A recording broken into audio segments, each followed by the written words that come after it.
రుణమాఫీ దాని మీద కూడా అబద్ధం ఆడిండు. రుణమాఫీపై ఇలా రేవంత్ రెడ్డి నాలుక మట్టబడ్డది.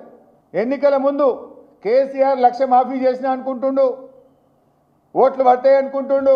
మళ్ళా ఓన్రి ఉరుకుండ్రి, బ్యాంకులో నిలబడుండ్రి, 2 లక్షలు అప్పు తెచ్చుకోండి, నేను రాగానే డిసెంబర్ 7 నాడు 2 లక్షలు మాఫీ చేస్తాను. బిడ్డ డిసెంబర్ 7 2023 పోయింది, 2024 పోయింది, 2025 వచ్చినా నీ రుణమాఫీ ఎందుకు కాలేదు అని నేను అడుగుతా ఉన్నా. చిల్లర డ్రామా అసెంబ్లీలో. బీఆర్ఎస్ ప్రభుత్వము 2 విడతల్లో 28,000 కోట్ల రుణమాఫీ చేసింది. మీరంతా 18,000 కూడా చేయలే, 18,000 కూడా చేయలే. నిన్న చదువుతున్న లిస్టు అసెంబ్లీలో కాన్స్టిట్యున్సీ వైజ్ ఒక విడత చదువుతున్నారు, ఇంకో విడత చదువుతలేరు. మేము 2018లో చేసినాం, 2023లో చేసినాం. 2023 చదువుతుండ్రు, 18 కలుపుతలేరు. మొత్తం 28,000 కోట్ల మాఫీ చేసినాం. నువ్వేం చెప్పినావు?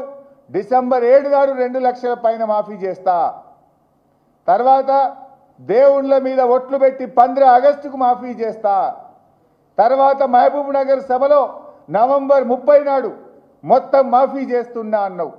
మళ్ళీ జనవరి 26 డెడ్ లైన్ పెట్టినావు. కానీ ఇయాలటి కూడా రుణమాఫీ కాలే. పెద్ద పెద్ద మాటలు డైలాగులు ఇచ్చిపెట్టుంది.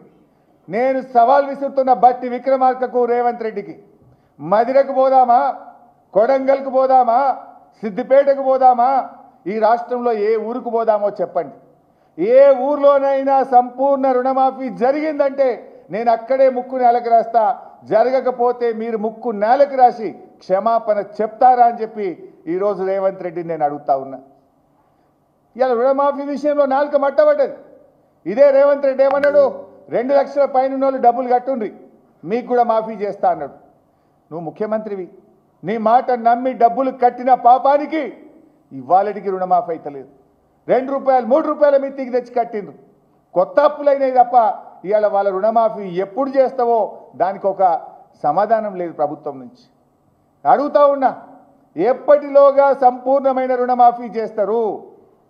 ఇవాళ మొత్తం రుణమాఫీ చేయాలంటే 49,500 కోట్లు కావాలి. నువ్వు చెప్పింది 31,000 చేస్తా అన్నావు, కానీ చేసింది 16-18,000 చేసినావు. పావుల 30 పైసలే చేసినావు. ఇంకా ఆటాన బారాన మంది మిగిలే ఉన్నారు ఊళ్ళల్లో. అది ఎప్పుడు చేస్తావో చెప్పాలి.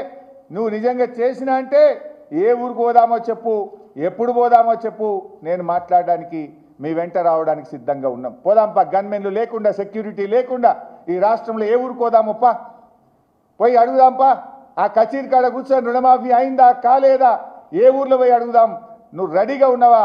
నిజంగా నువ్వు చేసింది నిజమైతే, రుణమాఫీ జరిగిందని నువ్వు నమ్మితే ఎందుకు భయపడుతున్నావు? పోదాంపా, ఏ ఊరికి పోదాం. నువ్వు రావట్లేదంటే నువ్వు రుణమాఫీ చేయనట్టు, రైతుల్ని మోసం చేసినట్టు. నువ్వు చేసినోడివైతే పోదాం, కొడంగల్ నీ కాన్స్టిట్యున్సీలో ఏ ఊరికి పోదామో పోదాంపా అంటే నువ్వు చేయలే, మోసం చేసిన రుణమాఫీ విషయంలో కూడా.